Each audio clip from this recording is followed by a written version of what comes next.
The three clear winners were the Hawks, Spurs, and the Rockets. Those are the three clear winners. No doubt. Everybody else is kind of like, it was like whatever. I think the Blazers getting number 7 and number 14, they wish that their luck went a little bit better in this draft lottery. We're going to do a mock draft when Riv comes back, hopefully next episode, so we're not going to do it on this show. I think the Rockets could trade the 3rd overall pick straight up for Mikal Bridges. I've seen that going around. If I'm the Nets, I'm doing that in a heartbeat. Wow, would you? Yes. Ooh.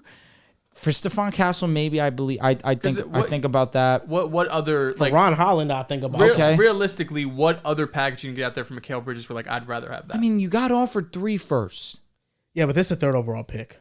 But this isn't the draft where I'm dying for it. Okay, say it was a regular draft class where you have one top end prospect, you have 2 or 3 really good players, and say it was the 10th overall pick. That's the highlight of this package from Mikal Bridges. Does that move you? Well, next year's draft is going to be loaded with top end talent, but the Nets might not get that top pick. You feel me? They don't have their pick next year. No, yeah. The Rockets might not want to trade that straight up from Mikal because that might be an Ace Bailey. That might be Cooper Flagg. It might be one of those guys. That's true. No, next year's draft class is going to be one that I'm looking forward to. But I'm trying to look at how many years left does Mikal have on his contract, because he signed a 4-year, $90 million deal, but he's going to be a unrestricted free agent in 26-27.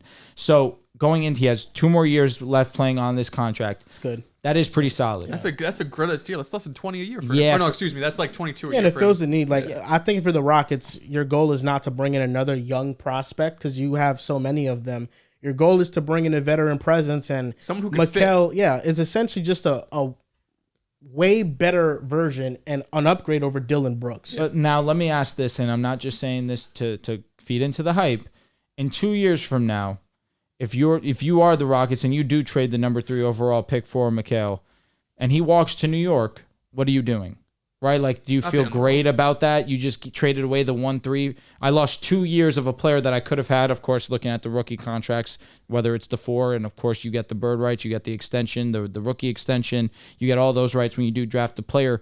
Would it be worth it in that sense? Because that's a fear for me if I'm the Rockets. No, for sure, but they just have so much young talent, and I They just wanna win worry. now.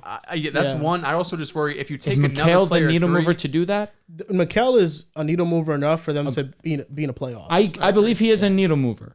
But in terms of win now, in the Western Conference, yes, they were just on the fringe. They were right on the cusp of being a play-in team. Is he the one that puts them into locked play-in? Are they a top 6 But seed I don't because of think Mikal? I don't think right now is the move to be we got to make a drastic move to get into the top 6. I think this is a move where you make around the edges. Mikal, of course, is probably going to cost a couple of first-round draft picks, but it's not as expensive where you're mortgaging the future with a ton of draft picks plus young players. I don't think they're there yet, but I think they're in a great situation because of those extra draft picks to make kind of a Mikal. I think it's disrespectful to call him around the edge move because I think he could be better than that. But kind of an around the edge move I know where what you mean. where he could come in, he fits well, he's going to play defense, he could shoot, he could put the ball on the floor. He's just going to fit fine with this team, and you're not mortgaging the future. But also the big brain part of this is that if you trade the 3rd overall pick to the Nets now are starting a rookie.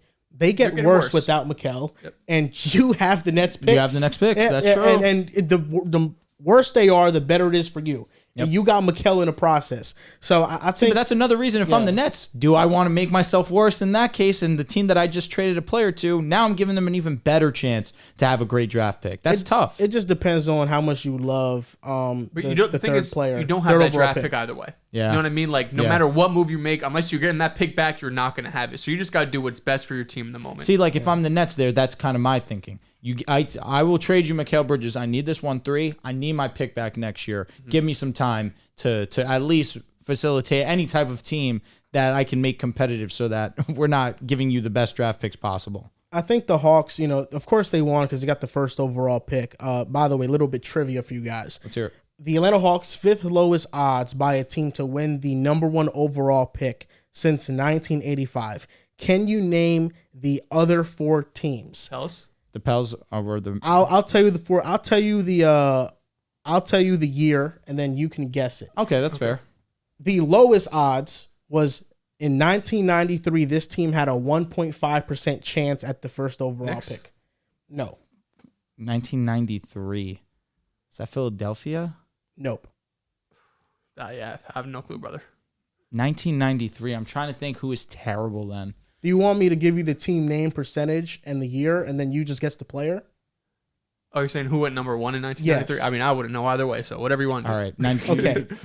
Number 1, 1993 Magic, 1.5% Oh, Shaq. chance. Oh, okay. It is Shaq. It was going to be too easy. Yeah, That's why Yeah, I that guess was if you easy. give me the team, I'll know the player probably. 2008 Bulls, D-Rose. Derrick Rose. Yeah, don't do the team. Yeah, Just I do was the year. gonna say, again. this is gonna From be here too on out. easy. From here on out, Okay. year. 2011. This team had a 2.8% chance at the first pick. 2011. Clippers? The pick did belong to them, but they didn't select a player. Interesting. Fuck. Wizards? Nope, not the Wizards. John Wall was That was the year before. year before. This was John Wall the year before. Yes, Fuck. Pelicans. not the Pelicans. Got it. Cavaliers. Cavaliers. Yes. Who they Kyrie drafted? Irving. Kyrie. And the next team was in 2014. This team had a 1.7% chance at the first overall pick, and they got it. 2014. I was just doing my homework on this too. All right. Anthony Davis was 2012. Oh wait, Cavaliers. Bennett? It is the Yeah. Cavaliers. Facts, Anthony Bennett. 2014 was Andrew Wiggins. Andrew Wiggins, that my is apologies. correct. So the Hawks are up there with the Magic getting Shaq, the Cavaliers getting Kyrie and Wiggins, and the Bulls getting Derrick What were the Rose. Knicks odds when they got number 1? It was low. That was in That was Ewing. 1986. Yeah. Okay. I think it was in 1985 or whatever. Let me see the year that Patrick Ewing was drafted. Because I remember that was. I know it was in the That was one of the 1980s. first ones where everyone said that it was rigged, and that's kind of. Yeah, it was the blowing up from 85 draft. The only one I feel that it was strongly rigged was last year.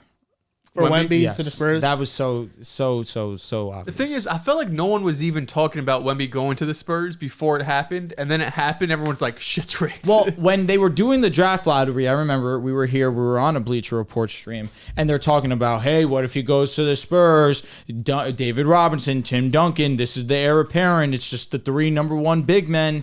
I'm just like, if he goes number 1, I'm really going to start questioning some things.